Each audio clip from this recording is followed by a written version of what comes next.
We have an exceptional group of attorneys that work here. We're all trying to be better attorneys, be better advocates for our clients, be better people. It makes me proud to be part of the team when I see how much the attorneys care about their clients. It's truly one vision. I feel like every single person who works here has that same vision, and that's to treat all of our clients like family. We've developed such a tight-knit team. Everyone is unified in being selfless in their representation. The Garza Law Firm. Let us help.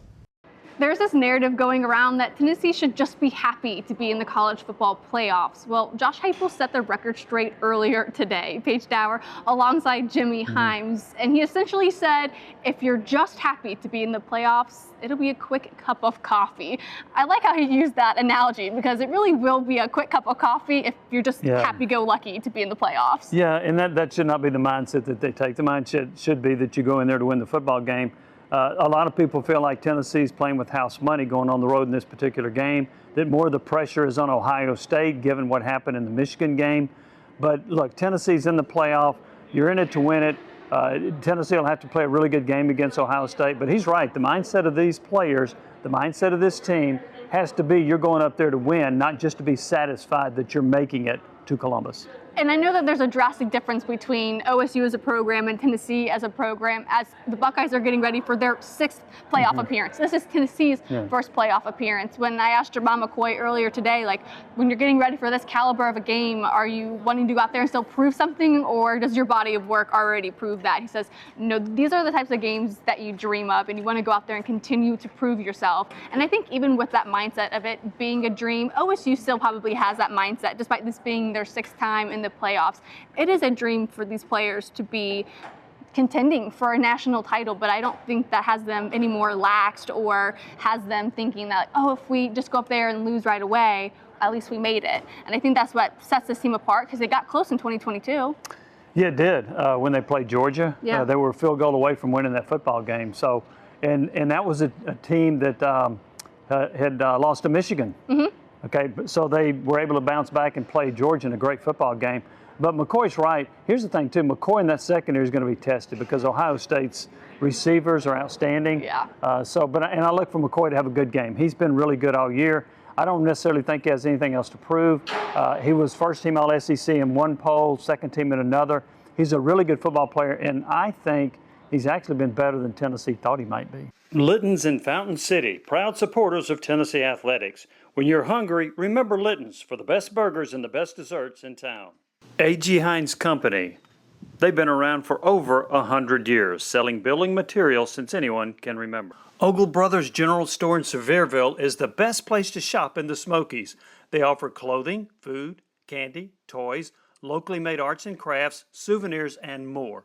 The goal is to pay tribute to the rich history of farm life in East Tennessee and southern Appalachia.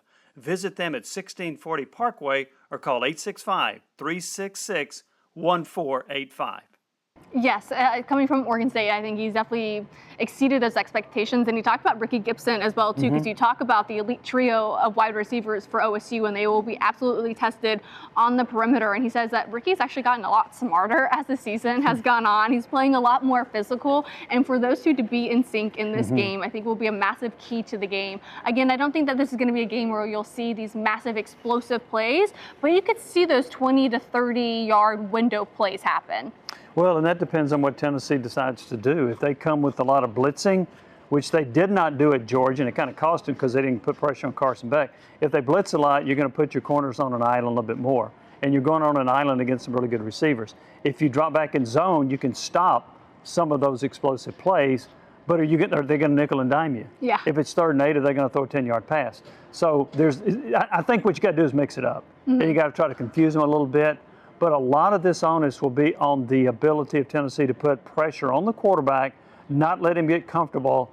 And as defensive backs will tell you, the best coverage is when you pressure the quarterback. Yes.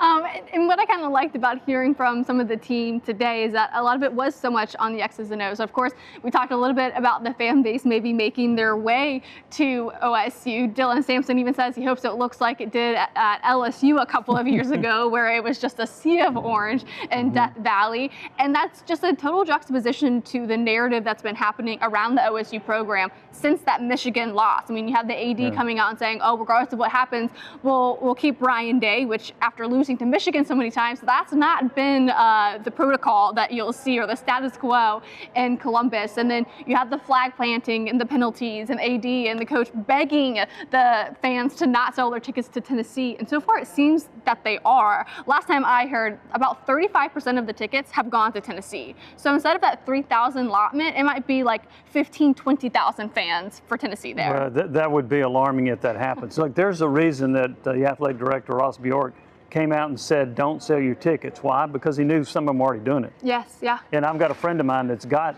some of those tickets that he purchased from an Ohio State fan. So, yeah, if Tennessee can show up in mass like that, I think that could actually motivate and invigorate the Tennessee team. If you're on the road and you look up in the stands and you see 15 to 20,000 Tennessee fans at the Horseshoe. I mean, that would be insane. I mean, think about it. I remember many years ago when Tennessee played in the Rose Bowl, I looked up and there were only about 50,000 people there for the Tennessee-UCLA game. There were about 9,000 Tennessee fans in the corner of the end zone. Those Tennessee players took note of that. And when the game was over and Tennessee won, they went over to the fans and saluted them for being there. So that, to me, could have a significant impact on Tennessee and how they perform. Salon Visage has been voted Knoxville's best salon for more than 20 years and one of the top 25 salons in America.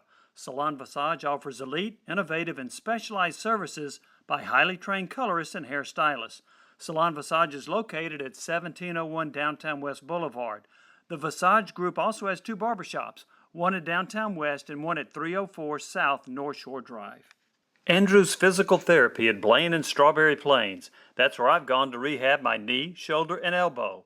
When rubbing a little dirt on it ain't good enough. At Wallace Real Estate, trust is more than just a word. It's been our foundation since 1936. Whether you seek backyard adventures or a quiet spot for your morning coffee, we understand what makes a house a home. Our agents are here to simplify your home journey and to lead you through the process, whether buying or selling. With Wallace Real Estate, you're getting more than guidance.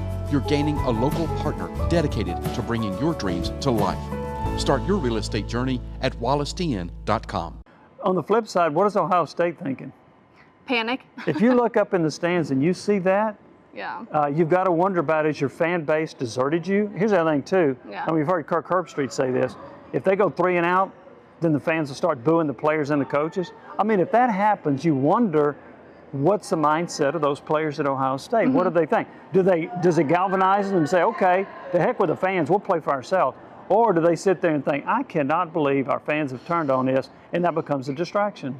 Yeah, and I think another thing that shows us just how stable the mindset is here on Rocky Top and within the program as well. Heupel was asked about, like, did it feel a little bit like whiplash in 2022 in your second season that you're on the cusp of the college football playoffs? There's a game at Neyland and the national championship trophy is on the sideline. And he's like, oh, I can tell you what, there was no whiplash going on in the locker room. And I think that just continues to reinforce how much of this has been an expectation for the program, that this was truly a realistic next step for the program, regardless if maybe the outside narrative and places outside of Knoxville didn't necessarily understand that. I think seeing their composure this week really does highlight that they have been really thinking that this would be a reality and not just something that they're hoping for back in January. Well, Tennessee needed help to get in the college football playoff, and they got it. But to Tennessee's credit, rather than lose some games like you can pick whichever one you want, Miami at Syracuse, Alabama at Oklahoma, whatever. There were a lot of really good teams that were losing games,